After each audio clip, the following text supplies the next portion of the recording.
Ascultați cu mintea, distribuiți să vedeți și o altă față a adevărului din altă perspectivă.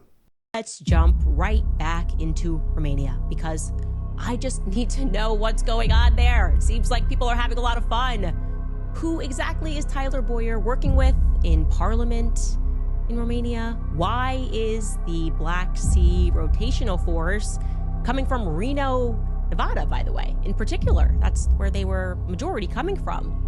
I think first we should back up and get you guys a little bit adjusted with some important Romanian history. So we reminded you yesterday that in 1989, when Dr. Jerry Franzway is itching to get out there, the Berlin Wall came down. And with it, of course, what transpired was a lot of corruption.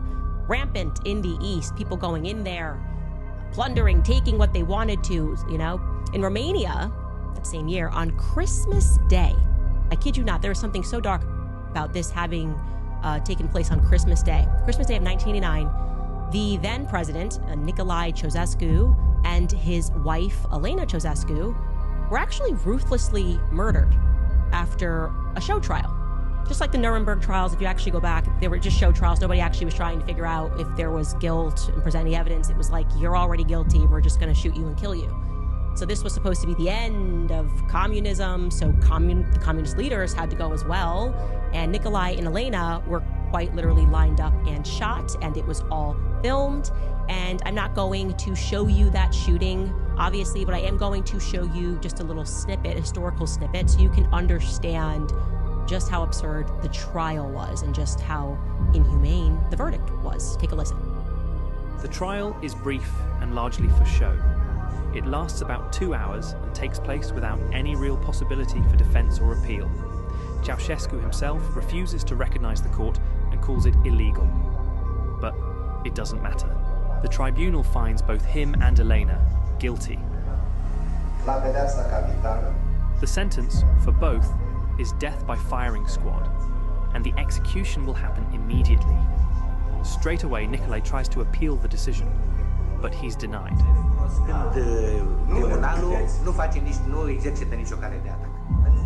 Before being led out of the room, Nicolae turns to the guards and says he wants to be executed alongside Elena.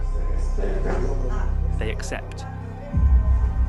Meanwhile, a soldier returns with rope to tie their hands, but neither Nicolae nor Elena wants to be restrained. Both argue with the soldiers, saying there's no need for it and that they're not going to run. But again, they're denied. They're then led out into the courtyard and placed against a wall to the barracks.